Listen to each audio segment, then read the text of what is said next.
Good morning everyone. आज का हमारे टॉपिक है वंडूरा सोशल लर्निंग थ्योरी। यह वंडूरा का सामाजिक अधिगम सिद्धांत। ये जो कॉर्नर में पिक आप देख रहे हैं ये हैं अल्बर्ट वंडूरा जी। अब हम बात करते हैं पहले तो अल्बर्ट वंडूरा जी के बारे में। ये जो है कनाडा के निवासी थे। इन्होंने अपनी जो थ्योरी है वो 1977 में दी थी और इन्होंने अपना जो प्रयोग किया था वो एक बार्बी डॉल पर किया था। Barbie doll means a big toy या बड़ा सा गुड्डा बोल सकते हैं। अब हम इनकी थ्योरी को समझेंगे। सोशल लर्निंग थ्योरी, इस थ्योरी में इन्होंने बोला है कि लोग दूसरों के अवलोकन के माध्यम से नया व्यवहार सीखते हैं या प्राप्त करते हैं। व्यक्ति अपने वातावरण को देखकर उसका अनुकरण करता है और उसके अनुसार अपने व्यवहार में जो है वो परिवर्तन लाता है। Simply we can say that समाज द्वारा स्वीकृत व्यवहारों को जो व्यक्ति है वो धारण कर लेता है और जो असामान्य व्यवहार हैं उन्हें त्यागने लगता है। जो समाज में मान्य नहीं है उन व्यवहारों को वो छोड़ देता है। इसको ही सोशल लर्निंग थ्योरी बोला जाता है कि वो व्यक्ति जो है वो समाज के द्वारा सीखता जाता है अनुकरण से। यह है वंडूरा का प्रयोग जो था वो बच्चों पर किया गया था। ये जो आप पिक देख रहे हैं वंडूरा का बच्चों तथा खिलौनों पर प्रयोग। वंडूरा जी ने जो प्रयोग किया था वो बच्चों तथा खिलौनों के माध्यम से किया था। इनका प्रयोग क्या था कि इन्होंने पहले तो बच्चों के लिए 5 मिनट की फिल्म दिखाई। इसके लिए फिल्म के लिए आप थोड़ा सा इस पिक से व्यूज़ ले सकते हैं। फिल्म में क्या होता है कि एक कमरे में बहुत सारे टॉयज़ रखे हुए होते हैं। उन टॉयज़ में से एक बार्बी डॉल या यूँ बोलें अ बिग टॉय रखा था। एक बच्चा होता है वो कमरे में जो है वो एंट्री करता है और टॉयज़ के प्रति बहुत ज़्यादा क्रोध प्रकट करता है और एक खिलौने के प्रति बहुत ज़्यादा आक्रामक हो जाता है, यहाँ तक कि उसे मारने पीटने लगता है। यहाँ तक जो फिल्म का भाग होता है वो सभी बालकों के लिए सेम दिखाया जाता है। फिर क्या होता है, बच्चों के लिए 3 ग्रुप्स में डिवाइड कर लिया जाता है। फिर हम क्या देखते हैं कि बच्चों को 3 समूह में अब इन्होंने डिवाइड किया है। फिर ये देखते हैं कि एक फिल्म में बच्चों के एक समूह ने देखा कि आक्रामक व्यवहार करने वाले बच्चे को पुरस्कृत किया गया, उसे रिवार्ड दिया गया है।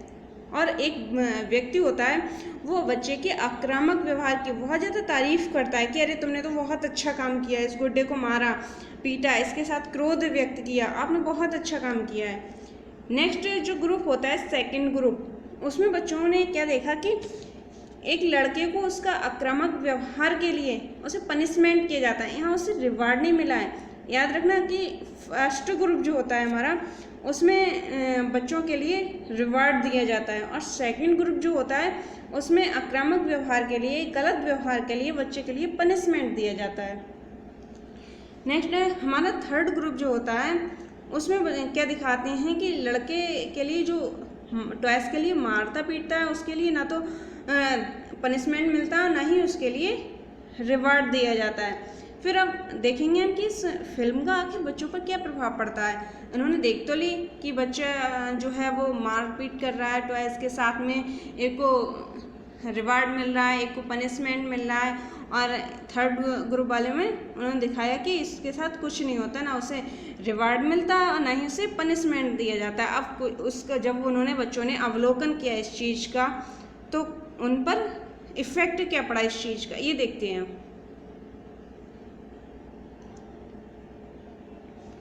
Effect of movie.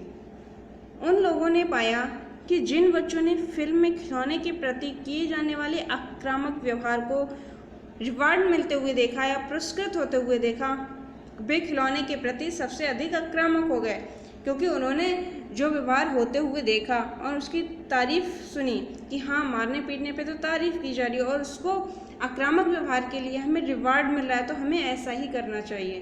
तो उन्होंने वही किया। फर्स्ट ग्रुप फर्स्ट ग्रुप जो था वो टॉयज़ के प्रति बहुत ज़्यादा आक्रामक हो गया। नेक्स्ट सबसे कम आक्रामकता उन बच्चों ने दिखाई जिन्होंने फिल्म में आक्रामक व्यवहार को पनिशमेंट मिलते हुए देखा, क्योंकि उन्होंने सोचा कि अगर इस मूवी में गलत व्यवहार के लिए पनिशमेंट दिया गया है तो अगर हम भी गलत व्यवहार करेंगे तो हमें भी पनिशमेंट दिया जाएगा। इसलिए उन्होंने वो व्यवहार नहीं किया, उस व्यवहार को छोड़ा या कम आक्रामकता दिखाई। तो इसे हम कह सकते हैं कि उन्होंने जो देखा वही सीख लिया और उसी का अनुकरण किया। नेक्स्ट है स्टेप्स, सोशल लर्निंग थ्योरी के स्टेप्स। इसमें क्या है, number 1 observation, second mental image, third action and last repetition of action. इसमें बच्चा क्या करता है, जब उसे कोई चीज़ दिखाई जाती है या वो स्वयं से अनुकरण के माध्यम से देखता है तो उस चीज़ को अवलोकन करता है, वही चीज़ हुई। फिर अवलोकन करने के बाद में क्या होता है कि उस चीज़ का, देखी हुई चीज़ का या समझी हुई चीज़ का वो अपने माइंड में एक इमेज बना लेता है। इमेज में धारणा भी कह सकते हैं कि वो अपने मस्तिष्क में कोई प्रतिमान बना लेता है। फिर क्या करता है, उसे अपनी क्रिया में लाता है कि जो चीज़ हमने देखी है कि हमें भी वही चीज़ करनी चाहिए, उसको प्रस्तुत करने लगता है, जिसको हम ध्यान से देखकर धारण करते हैं और धारण करने के बाद उसे पुनः प्रस्तुत करने लगते हैं। इसे बोलेंगे एक्शन, कि जिसे हम अपनी क्रिया में धारण करते हैं, क्रिया में करने लगते हैं। नेक्स्ट है आपका रिपीटेशन ऑफ एक्शन।